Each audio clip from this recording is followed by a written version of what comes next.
did all the real ones go? Why is my night so slow? Ain't sleeping in my skin, hoping it could heal my soul. No, I gotta get my own.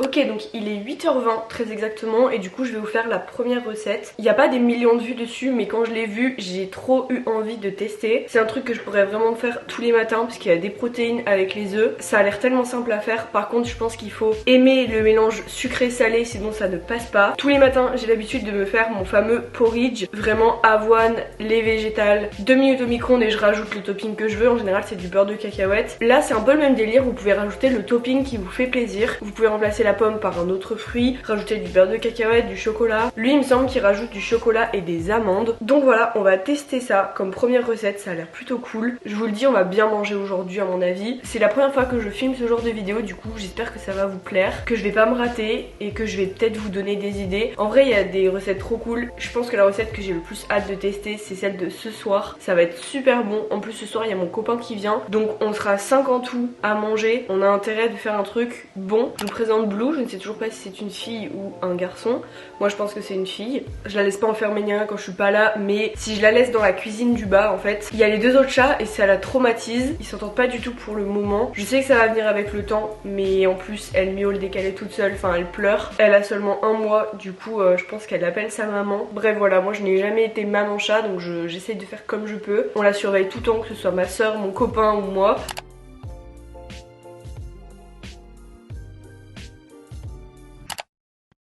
C'est pas une vidéo sur mon chat, du coup c'est parti, je vais tester la recette. En plus j'ai super faim, ça tombe bien parce qu'on va manger toute la journée. D'ailleurs n'hésitez pas à me dire si vous reproduisez les recettes et ce que vous en pensez. Bon je vais pas la couper comme il fait parce qu'on dirait vraiment un professionnel, moi j'arrive même pas à éplucher une pomme. Donc je vais garder la peau et je vais faire comme je peux.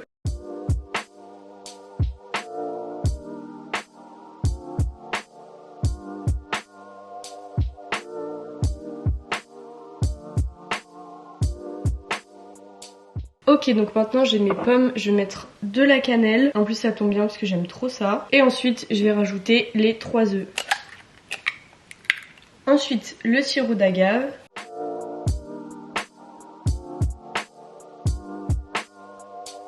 « 70 ml. Donc moi je prends du lait d'avoine, c'est mon lait végétal préféré.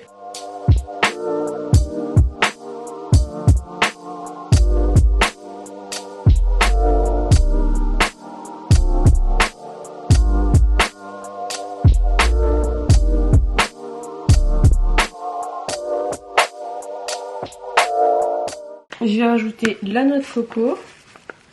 J'ai mis que la moitié dans mon assiette parce que je ne compte pas tout manger. Je me rendais pas compte des proportions mais c'est vraiment énorme. Et là ça fait déjà une assiette complète. Donc je vais manger ça. Et si je valide la recette, ça me fera un autre petit déj demain. En tout cas ça a l'air super bon. Je sais pas si vous pouvez voir. Je trouve que ça a pas trop la tête d'une omelette. Je vais aller me mettre dehors comme ça, je vais sortir un peu bébé chat et on va aller manger tout ça. Ça a l'air trop bon, franchement j'ai pas trop de doute sur le fait que je vais aimer. Normalement c'est que des choses que j'aime donc. Je trouve qu'on sent pas vraiment les œufs donc c'est cool si vous êtes pas très fan. On sent beaucoup plus la pomme, la noix de coco et le chocolat. Bah c'est validé, je mets un 9 sur 10, c'est simple à faire. Je mangerai pas ça tous les matins, c'est bon, c'est simple, voilà.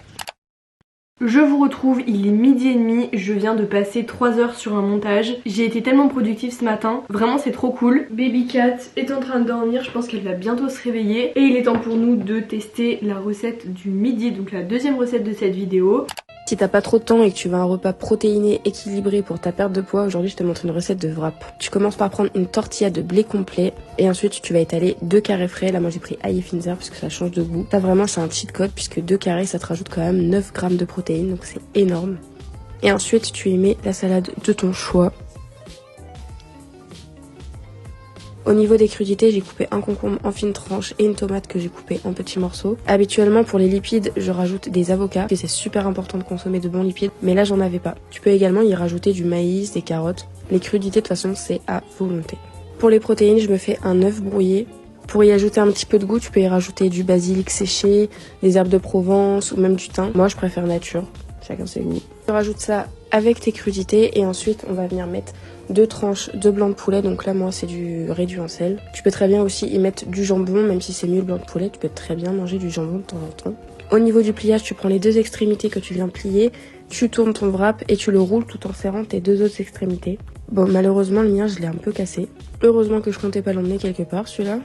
Au niveau des macros, t'es à 411 calories, 34 grammes de protéines, 38 grammes de glucides et 12 grammes de lipides. Embarque ça avec une petite compote et un repas complet. Il faut le savoir, je suis fan des wraps. Avec mon copain, on en fait tout le temps. On a notre petite recette à nous, mais c'est vrai que je m'aventure jamais vers les recettes des autres. Et là, j'en ai vu une sur TikTok qui est en plus protéinée, donc forcément ça a attiré mon attention. J'ai trop eu envie de tester, donc on va faire ça. Là ma maman, je crois qu'elle vient de rentrer, donc le plan c'est de préparer ensemble à manger. En plus les wraps, il n'y a pas d'excuse de temps, ça va tellement vite, c'est tellement simple, vous pouvez même prendre les restes de votre frigo. Voilà, donc c'est ça le plan. Et cet après-midi, je vais prendre un moment pour vous parler un peu de mes objectifs physiques par rapport à la salle, etc. Si vous me suivez, vous savez que j'étais en prise de masse, après en sèche, et du coup bah voilà, je vais faire le petit bilan de qu'est-ce que ça a donné, sachant que je suis pas une pro mais j'ai atteint mes objectifs, donc je vais vous en parler un petit peu.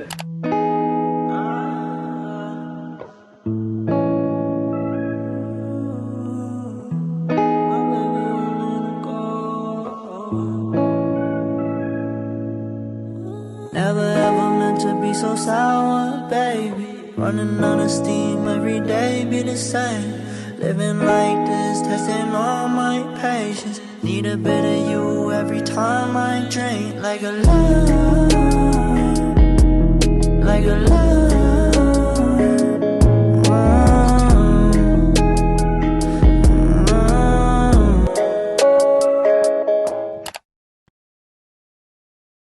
Je vous retrouve pour parler un petit peu de mes objectifs physiques depuis l'année 2023. Donc pour reprendre depuis le début, j'ai commencé à aller à la salle à partir de janvier 2022. Depuis fin collège, j'ai toujours fait à peu près attention à mon alimentation. Donc quand j'ai commencé la salle, je savais qu'il fallait pas que je mange n'importe quoi à côté. Mais j'avais pas vraiment d'objectifs physiques. Forcément, j'avais des zones du corps que je voulais améliorer. Je pense que c'est ce qui nous pousse au début à aller à la salle. Mais c'est vrai que je faisais pas trop attention à mon taux de protéines. Je comptais pas du tout ce que je mangeais. Je me privais pas. Je me suis jamais vraiment privée. Pendant un an j'ai tenu comme ça et en janvier 2023 j'ai décidé de commencer une prise de masse parce que sans objectif en fait j'étais vraiment en train de stagner à la salle. Je dis pas qu'il faut forcément des objectifs pour aller à la salle, mais je pense que c'est toujours mieux déjà pour se motiver. Et de toute façon si vous avez des objectifs il faut adapter votre alimentation en conséquence. J'avais vu un truc passer comme quoi l'alimentation c'était 80% de vos résultats. Je trouve que c'est fou parce que même si tu te donnes à fond en sport t'auras des résultats mais beaucoup moins que si tu fais attention à ton alimentation. Bref, ça je l'ai compris en janvier, donc j'ai commencé une prise de masse. Donc la prise de masse, pour ceux qui ne savent pas ce que c'est, en gros vous allez manger plus sans manger des choses forcément trop grasses, trop sucrées, mais en gros vous avez votre assiette et vous mettez plus de féculents que de légumes et vous mettez pas mal de protéines. J'ai fait quasiment 2 mois de prise de masse. Franchement je sais pas comment j'ai réussi à tenir parce que c'était assez compliqué. Ok, vraiment je me privais pas du tout, je mangeais ce que je voulais, j'avais pas de repas plaisir ou quoi. Du coup j'ai très vite pris du poids, donc j'ai pris 5 kilos en 2 mois, ce qui me paraît beaucoup moins parce qu'en fait j'arrive pas trop à bouger mon poids. J'ai l'impression d'être assez stable. Donc là pour avoir pris du poids j'ai vraiment mangé plus. Je faisais plusieurs repas par jour. Par exemple je prenais 2 petits déj,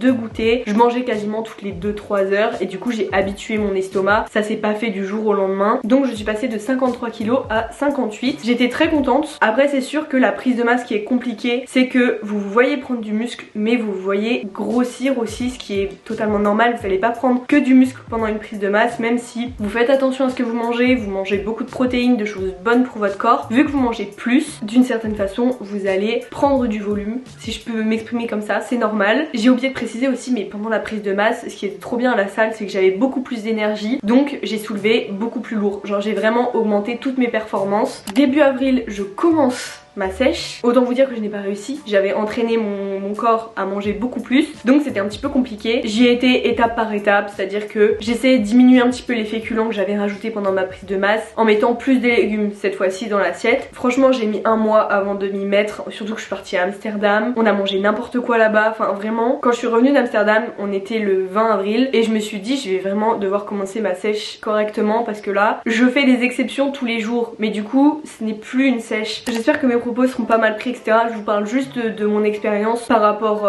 à ces objectifs là. Pourquoi j'ai décidé de faire une sèche après ma prise de masse? C'est tout simplement pour perdre le surplus de gras que j'avais pris pendant cette prise. En gros, j'avais pris pas mal de muscles, mais le surplus de gras, bah forcément je voulais l'enlever pour garder que le muscle. Donc fin avril, j'ai repris mes objectifs en main et petit à petit j'ai mangé plus de salade. Les snacks, je les ai remplacés par autre chose pour éviter de manger des trucs trop sucrés et pour pouvoir y arriver parce que je savais que j'en étais capable et que c'était vraiment histoire de pas beaucoup de kilos quoi. Au final, on est début juin et je peux vous dire que j'ai perdu 3 kilos, donc je suis trop contente parce que je suis passée de 53 à 55 kilos grâce à ma prise de masse, à ma sèche. Du coup, je suis fière de pouvoir dire que j'ai réussi mes objectifs pour ce début d'année 2023. J'aime manger des choses bonnes pour mon corps. En fait, souvent on me demande comment t'arrives à avoir une alimentation saine, à te faire plaisir. En fait, c'est juste parce que j'équilibre. Par exemple, si un soir je décide de me faire une grosse pizza, le lendemain, le midi, je vais équilibrer, je vais plutôt me faire une big salade. Vous voyez ce que je veux dire? C'est juste essayer d'équilibrer comme ça. Du coup, voilà comment j'ai fonctionné. N'hésitez pas à vous faire accompagner pendant vos objectifs physiques, que ce soit par un diététicien,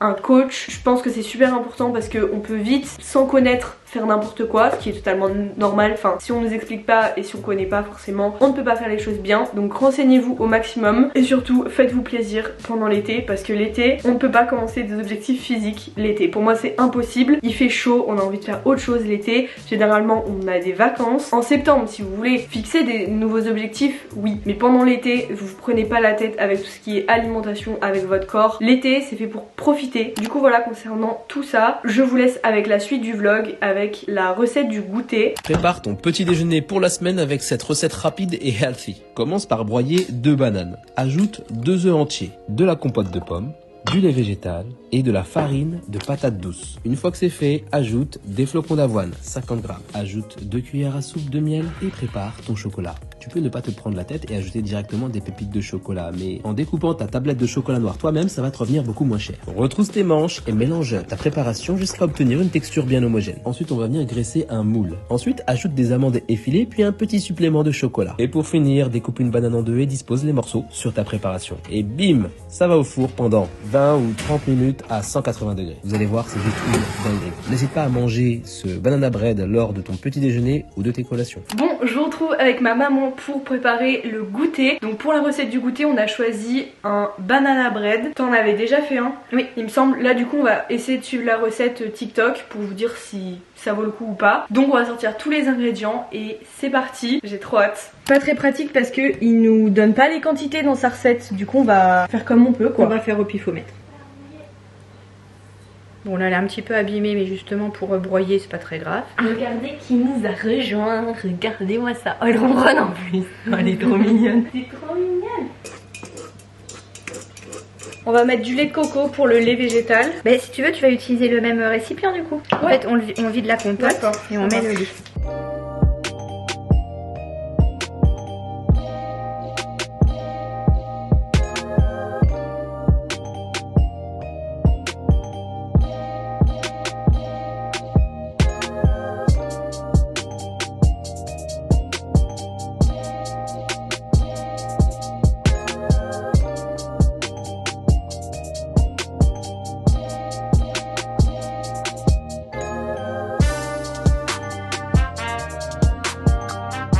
Voilà à quoi ressemble la pâte. Du coup maintenant on va beurrer le moule et on mettra une banane coupée en morceaux comme il fait dessus avec des petites amandes.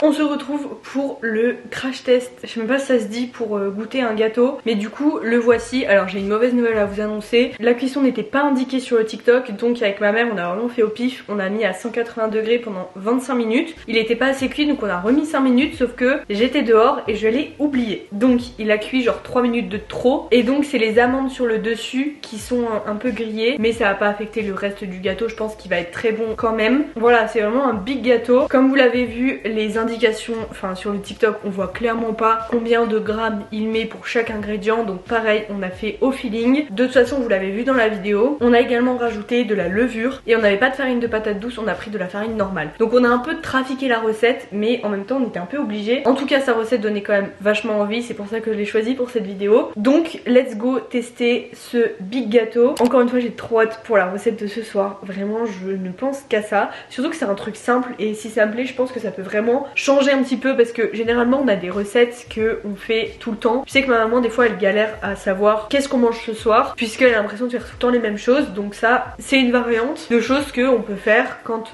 on sait pas quoi faire. Donc voilà, je vais me couper un petit bout et je vais aller manger ça vers la piscine. Très très sympa cette petite après-midi. Là Mel est partie et mon copain vient d'arriver. Je crois que ça l'intéresse pas, mon banana bread il a vu que c'était un peu grillé. Je suis sûre que c'est bon quand même, il faut pas juger à l'apparence. Ah bah oui elle vient de se réveiller. Je te jure un petit chaton ça dure ça dort tout le temps. Oui c'est vrai. Regardez-moi l'intérieur, comment ça a l'air incroyable. Je pense qu'il est tout pile cuit comme il faut parce qu'il est un peu moelleux. Ça va être une dinguerie.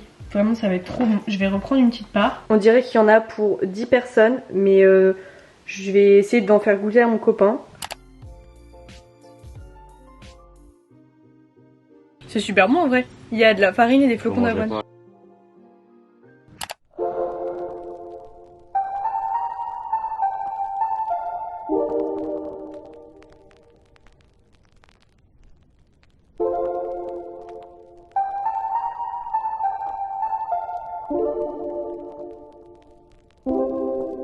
On se retrouve pour la recette que j'avais le plus envie de tester. Il s'agit des pâtes avec une sauce à l'avocat. Donc ça a l'air trop bon. On va tester ça tout de suite. Sachant que du coup il y a mes parents, ma soeur, mon copain. Donc comme ça on aura l'avis de plusieurs personnes. Parce que moi personnellement j'adore l'avocat. Donc je suis persuadée que ça va être bon. Mais voilà, on aura plusieurs avis. Franchement j'ai trop hâte de tester. La vidéo elle a quasiment 10 millions de vues. Du coup je me dis, il y a forcément plein de gens pour tester. J'ai pas regardé les commentaires. Comme ça je suis pas spoilée si c'est bon ou pas. En tout cas ça a vraiment l'air bon. Du coup voilà, go tester, il est 20 h. Donc on va avoir besoin d'un avocat, il est très mûr en plus, c'est top. De l'ail, des noix de cajou, ça va être tellement bon. Elle utilise du lait de coco, du coup on va faire pareil. Et des petites tomates pendant la cuisson. Et voici les pâtes qu'on va utiliser, c'est vraiment les pâtes qui ressemblent le plus à ce qu'elle utilise elle. Donc je suis en train de les faire cuire. Et voilà, on va faire tout ça, on va mixer ici. Ah oui, on a aussi ça pour remplacer le basilic. Parce qu'elle a carrément des feuilles, nous on a un petit mélange, ce sera plus simple.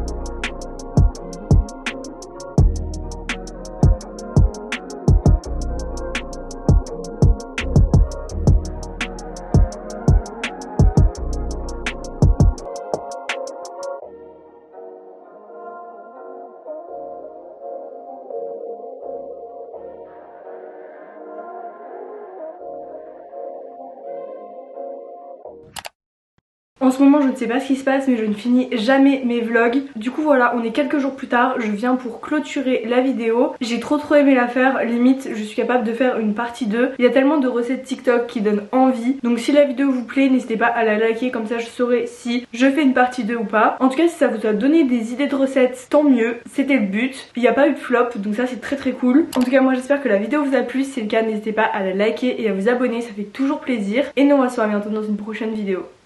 Salut!